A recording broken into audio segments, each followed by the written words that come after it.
Before you hear any of this, I need you to understand something about me. I am not the kind of man who asks for help. Never have been. 63 years of getting up before the alarm, handling what needed handling, and not making a fuss about it.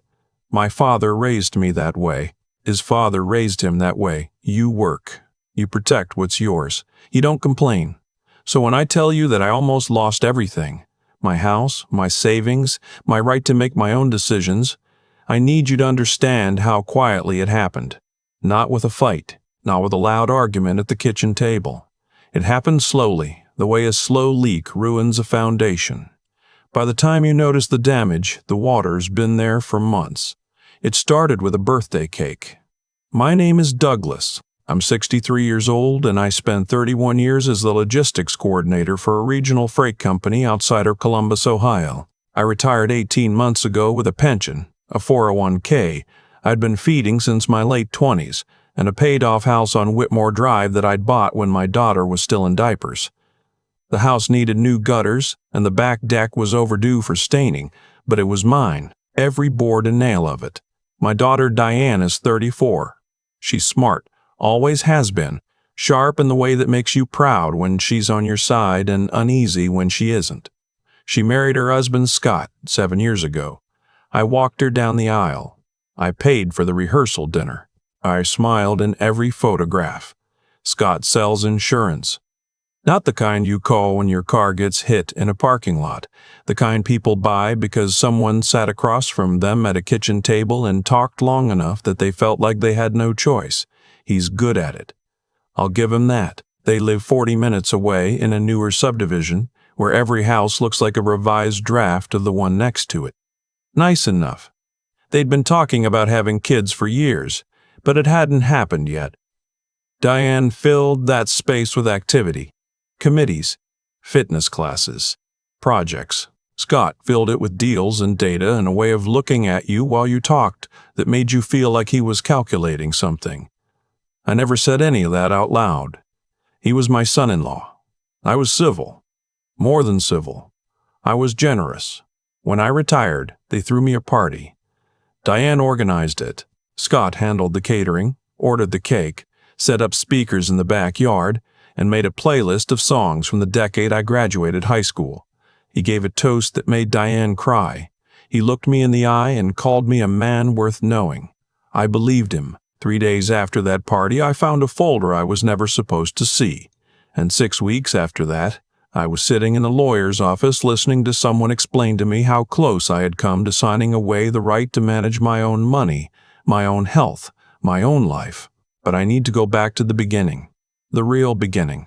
It was late September when the party happened. The leaves on the silver maple in my front yard had just started turning. That first blush of orange that always makes Columbus feel like it's trying to be somewhere more picturesque than it is. Diane had invited about 30 people, neighbors, a few of my old colleagues from the freight company, my brother Owen and his wife, some people from my church.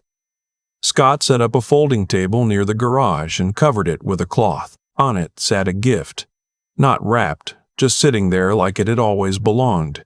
A small smart speaker, white and cylindrical, with a faint blue ring at the top. "For the house," Scott said when he handed it to me. "So you're not just sitting in the quiet." I laughed. I thanked him. I meant it. My brother Owen pulled me aside later that evening after the cake had been cut and most of the neighbors had gone home. Owen is 4 years older than me, a retired high school principal, a man who spent 3 decades watching people and deciding things about them quickly. "Your son-in-law," he said, not as a question. "What about him?" Owen looked at his drink. "He talks too much about your finances for a man who has nothing to do with your finances." I told him he was imagining things. Owen shrugged and let it go. He's always known when to drop something. The smart speaker sat on my kitchen counter for 2 weeks before I started using it. I asked it for weather, for traffic, for news. I played jazz while I made dinner.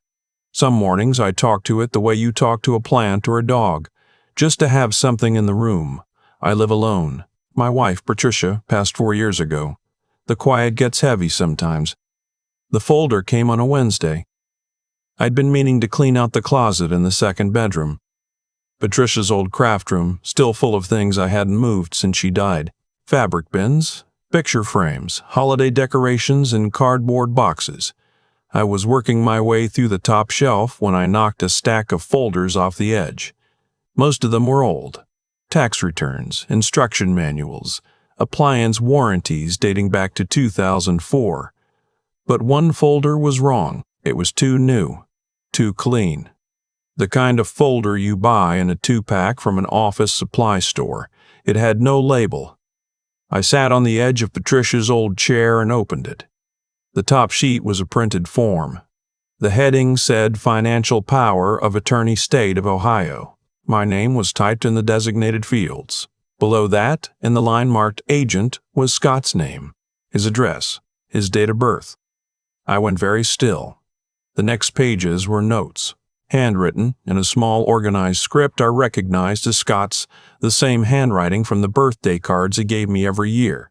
Short phrases, observations, things like confusion with online banking, needed help resetting password twice, and said he wasn't sure about the annuity rollover, may benefit from guidance.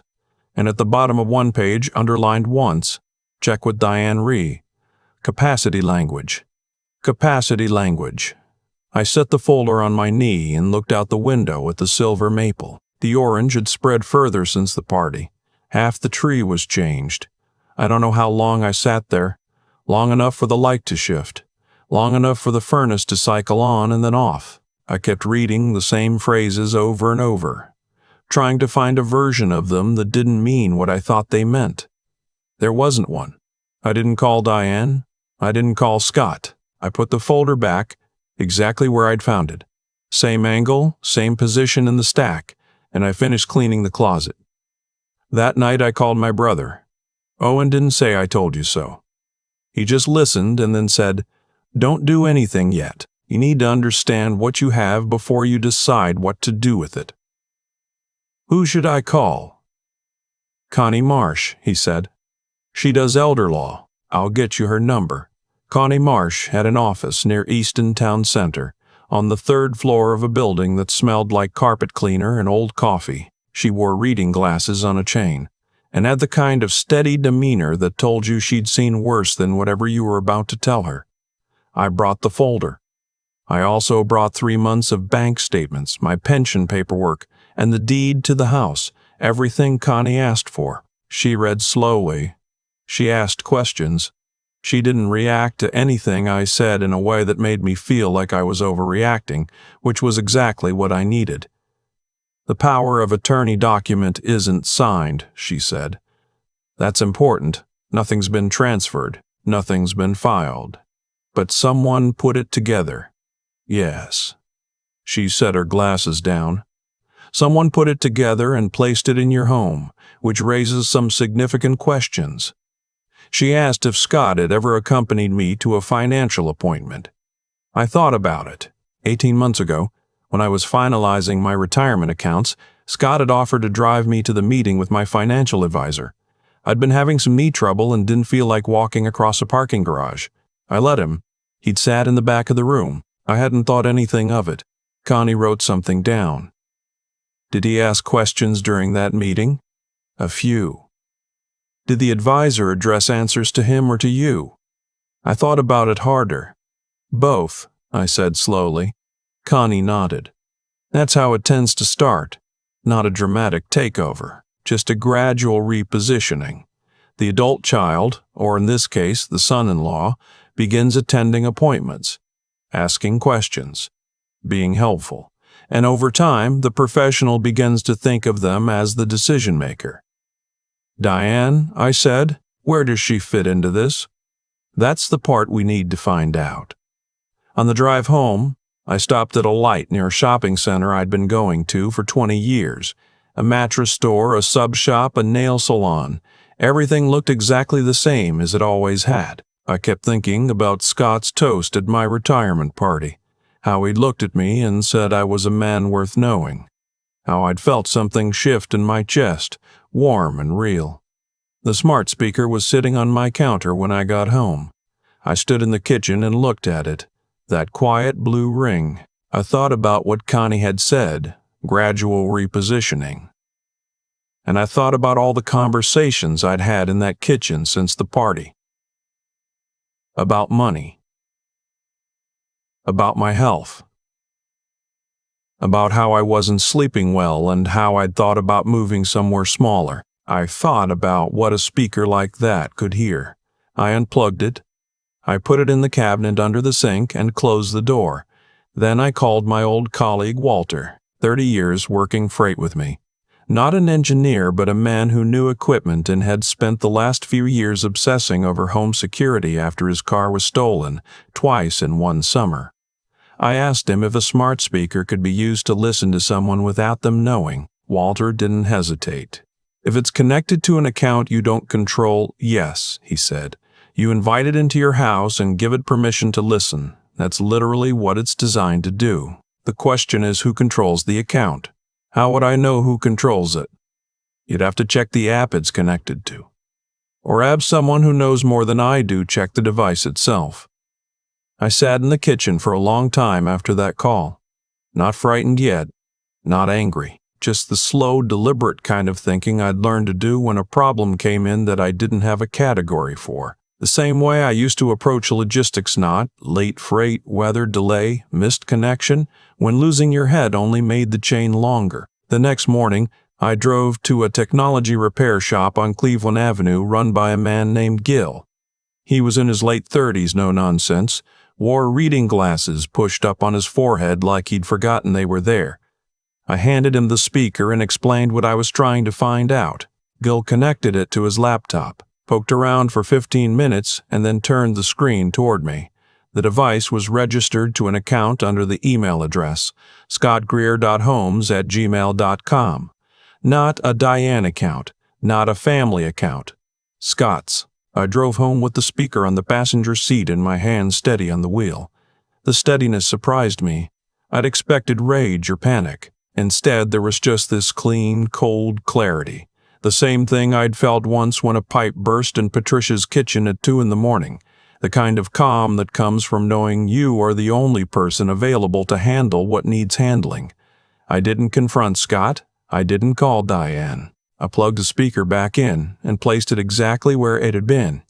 And then I started being very deliberate about what I said in my own kitchen. The next day, I stood near the counter while the coffee brewed and said out loud, to no one in particular, that I'd been thinking about meeting with a financial advisor about consolidating my accounts. I said the name of a firm I'd seen advertised, Hartwell and Associates, completely fictional. I made it up. And said I had an appointment Thursday. Wednesday evening, Scott called. Hey, Douglas. Always casual. Always using my first name in a way that felt like he'd practiced it. Diane mentioned you were thinking about making some moves with your accounts. I just wanted to say, if you need any guidance. I know a few people in wealth management, and I could set something up. I said I appreciated it. I said I'd let him know. I hung up and wrote down the time of the call. Over the next week, I continued talking near the speaker. I mentioned my pension balance once, not the real figure, a lower one. I talked about whether I should update my will. I said I'd been forgetful lately, which was not true, but I needed to see what happened. What happened was, Diane called 2 days later and said she'd been thinking, and maybe it would make sense for someone to help me organize my paperwork. Just in case, she said. You know, Dad, just to make things easier. I asked her who she had in mind. She hesitated. Scott knows a lot about this kind of thing. I said I'd think about it. Then I sat in the garage for 20 minutes with the door closed, listening to the neighbor's leaf blower and deciding what kind of man I was going to be from that point forward. That evening, I called Owen. He drove over and sat at my kitchen table, not near the speaker, outside on the back deck, and I told him everything. Gil's findings, the calls, Diane's suggestion. He listened without interrupting, which is rare for Owen. She knows, Owen said when I finished. I'm not sure. She knows enough, he said. She may not know all of it, but she knows something and she's chosen Scott's side. That hurt more than any of the rest of it. I went back to Connie Marsh the following Monday. She'd already done some digging of her own. She'd found that Scott had called my financial advisory firm, the real one, and spoken to a junior associate representing himself as assisting Douglas's family with financial planning. The junior associate had taken some notes and not flagged anything. "That's how it works," Connie said. "It's not dramatic. He shows up, says the right words, positions himself as the helper, and slowly the people managing your assets start thinking of him as the point of contact. Can we stop it? We already have stopped it, because nothing's been signed." She leaned forward. "But I want you to let this play out a little longer, with documentation, every call, every visit, every conversation, because right now we have suspicious behavior. What I want is a clear pattern with evidence. That's what protects you long term." "What about Diane?" Connie paused. "That's not a legal question," she said. "That's a family question, and those are harder." She wasn't wrong. For the next 2 weeks, I did exactly what Connie asked. I kept a small notebook, the kind with the marbled cardboard cover that you find in drugstores for 99 cents, and I wrote down dates, times, what was said, who called, who showed up. I wrote in the car so the speaker couldn't hear the scratch of the pen. Scott came by twice, both times with food. Once with takeout from a barbecue place Diane knew I liked, once with groceries. Both times he steered the conversation toward my plans, my accounts, my health. The second visit he brought papers, not the power of attorney. Something softer, he called it a financial organization worksheet. A form where you listed accounts, passwords, policies. He said a lot of families use them to get everything in one place. I took it. I thanked him. I did not fill it out. That night I photographed every page and sent them to Connie. She called me the next morning. "This is a data harvesting form," she said. "There's no legitimate firm name on it, no legal header. It's designed to look official while collecting everything someone would need to access your accounts." "So we have it," I said. "We have it," she said. "Let me make some calls." The meeting happened on a Tuesday in November. Connie had arranged it carefully. My financial advisory firm's senior partner, a representative from the Ohio Adult Protective Services Unit, and a family law attorney she'd brought in as a second set of eyes. Scott didn't know what kind of meeting it was. Diane had been told by Connie, privately and gently, the day before. I hadn't spoken to Diane between that conversation and when she walked into the conference room. She looked like she hadn't slept. Scott looked confident. He came in with a leather portfolio, dressed sharper than the rest of us. He shook hands with everyone and thanked them for making time. The senior partner, a woman named Margaret, opened by explaining that the firm had flagged some irregularities. An unauthorized contact had been made on behalf of their client, me, by someone without written authorization. Scott said he was just trying to help coordinate. Margaret asked him to clarify in what capacity. He said family. She said family was not a legal designation that authorized financial representation. She slid a document across the table. It was a log of every contact Scott had made with the firm over the past 4 months, including what he'd said about my cognitive state. He had told the junior associate, in a phone call the previous month, that I had been struggling with memory issues and having trouble keeping up with financial decisions. Diane's head turned slowly toward her husband. The APS representative asked Scott if he had documentation supporting those claims. Scott said it was his observation. The family law attorney placed a different document on the table. The financial organization worksheet, photographed and printed. She asked Scott if he'd created it. He said he'd found it online. She asked which site. He said he couldn't remember. I let that sit in the room for a moment. Then I reached into my coat pocket and set down the marbled notebook, opened to the first page. I didn't read from it. I just placed it on a table in front of me, the way you put a key on a counter to show you've already opened the door. The APS representative asked Deanne directly if she had been aware of the power of attorney document found in my home. Diane looked at Scott. He said nothing. She looked at me. I waited. I knew he was working on something, she said quietly. He said you'd asked him to. I never asked him to, I said, not angry, flat and clear. The room went very quiet. Scott started talking then, about stress, about concern, about how hard it had been watching me rattle around in a big house alone since Patricia died. His voice was even, practiced. He made it sound like worry. He was good at it. Margaret stopped him. "Mr. Gurr, at this point I'd recommend you stop speaking without an attorney present." He looked at her, then at me. Something moved behind his eyes, not guilt exactly, more like recalibration. "I was trying to help my family," he said. I looked at my daughter when he said that. She was staring at the table. The meeting ended without drama. The APS representative would file a report. The firm updated my account with strict authorization protocols. No one but me, in writing, with verification, could request or receive any information. Connie walked out of the conference room with a copy of every document. On the way to the elevator, Diane caught up to me. "Dad," she said. I stopped. She didn't have a full sentence ready. I could see her working through several. Her eyes were red at the edges. "I didn't know all of it," she said finally. "I know," I said. "I'm sorry." I nodded. "I know that too." I got in the elevator alone. I pressed the button for the lobby. I watched the doors close. The drive home was quiet. Columbus in November is gray and flat and unremarkable, the kind of landscape that doesn't ask anything of you, and I was grateful for it. I stopped for gas on Broad Street and stood outside in the cold while the tank filled and just breathed. Clean, cold air. My hands weren't shaking. That surprised me again. At home, I went straight to the cabinet under the sink and took out the smart speaker. I set it on the kitchen counter and looked at it for a moment. That unblinking blue ring, patient and neutral, like it had never done anything at all. Then I put it in a grocery bag, tied the handles, and set it by the back door. The kitchen felt different without it. Smaller, maybe, but honest.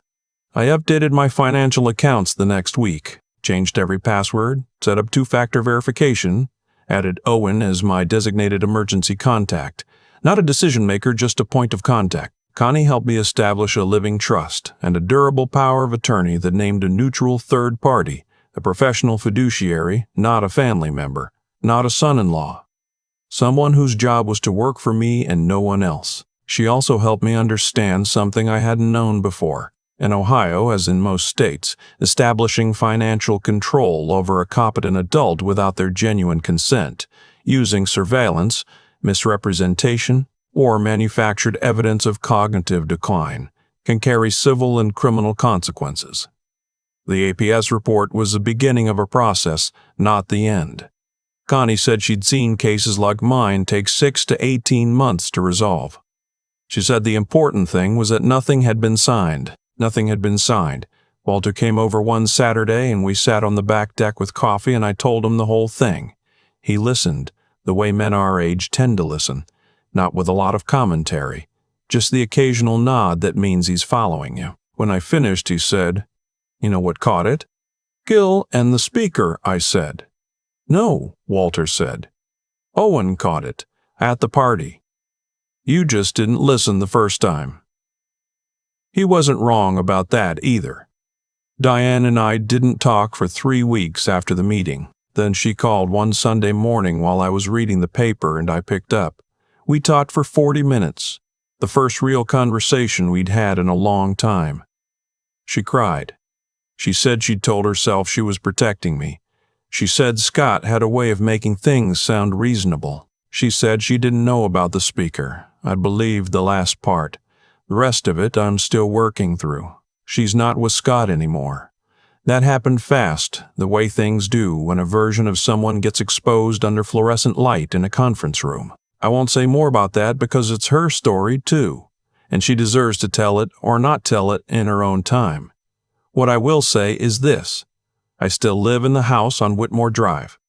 The gutters got replaced. The back deck got stained. The silver maple in the front yard is bare now, the way it always is by December, but it will come back in the spring. It always does. I drink my coffee every morning in a kitchen that's mine. No device listening, no account I didn't open myself, no slowly repositioned decisions. Just the furnace kicking on, the light coming through the window over the sink, and the particular quiet that belongs to a man in his own house. I used to think danger wore a visible face, that if someone was coming for what was yours, you'd see it clearly enough to brace for it. What I learned at 63 is that the most dangerous things arrive wrapped in generosity, in catering orders and birthday toasts and small white speakers placed on your counter like they're doing you a favor. So if you're listening to this and you think it couldn't happen to you, I understand. I thought that too, and I was a careful man. Careful with money, careful with decisions, careful with trust. All it took was one gift I didn't examine. Here's what I'll leave you with. You have the right to manage your own life, for as long as you are capable of managing it, no one, not a child, not a spouse, not a son-in-law with a leather portfolio and a friendly handshake, gets to decide when that stops without your genuine, informed, uncoerced consent. Trust your instincts when something feels like help but doesn't quite smell like it. Get your documents in order while you're clearly capable. Know who has access to your accounts and how they got it. Write things down. Keep Owen in your corner, whatever your version of Owen is. And if someone gives you a device as a gift, it is okay to ask whose account it's connected to. Protecting yourself is not paranoia. It's not ingratitude. It's not being difficult. It's the most basic responsibility you have to the life you built. Don't forget to subscribe to Voices of Uncle Marvin. And if this story reminded you of someone you love, share it. These situations survive in silence. They don't survive in the light. I've thought a lot about cause and effect since all of this happened. Not in a dramatic way. Just the quiet, practical way you think about things when you've had enough time to sit with them. Scott didn't walk into my life as a villain. He walked in as a son-in-law. He gave a toast at my retirement party that made people tear up. He brought barbecue and smiled and used my first name like we were old friends. And for a long time, I let that be enough. That was my part in it. I'm not saying I deserve what happened. I didn't. But I did make it easier than it should have been by choosing comfort over attention, by telling myself that a man who acts like family must be family. What I've come to understand is that character doesn't announce itself. It builds up in small actions over time, the same way damage does. Scott made 100 small moves before he made one big one. He showed up to one financial meeting, then another. He asked one question about my accounts, then another. He placed one device in my kitchen and waited to see what I'd say in my own home. Each thing, on its own, looked like help. Stacked together, they were a blueprint, and I almost didn't see it. Owen saw it first at the party, and I told him he was imagining things. That's the part I keep coming back to. The warning was there. I just wasn't ready to receive it yet.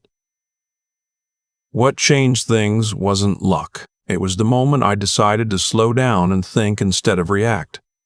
When I found that folder in the closet, my first instinct was to call Diane and put everything on the table. That would have been the emotional choice.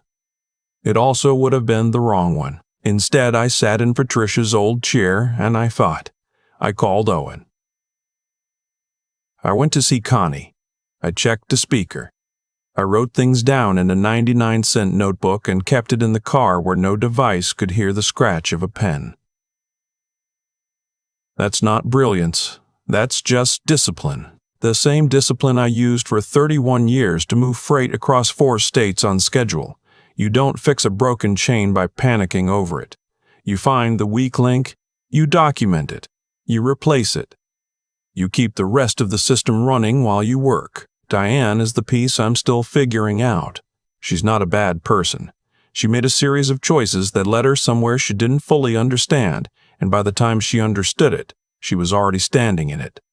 That happens. People follow a voice that sounds reasonable until the room they're standing in stops looking familiar.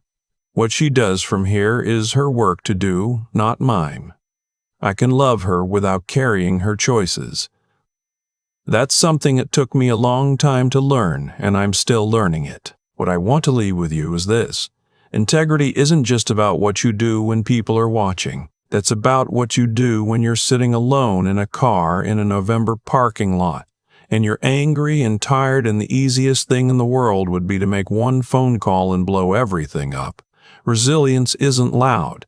It doesn't look like a speech or a confrontation. It looks like writing the date at the top of a page and starting again. You built your life. That means something. Protect it with the same seriousness you used to build it.